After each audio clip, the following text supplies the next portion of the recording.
Hi!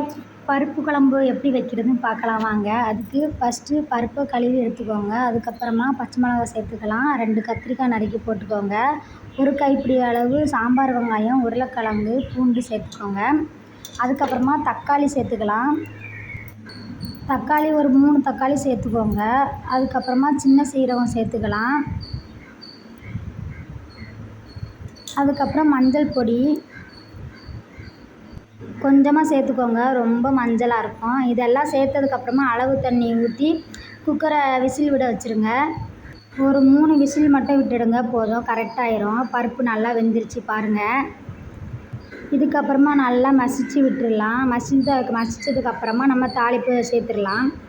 இப்படி தான் நான் பருப்பு குழம்பு செய்வேன். நீங்களும் செஞ்சு பாருங்கள். எப்படி இருக்குன்னு கமெண்டில் சொல்லுங்கள்.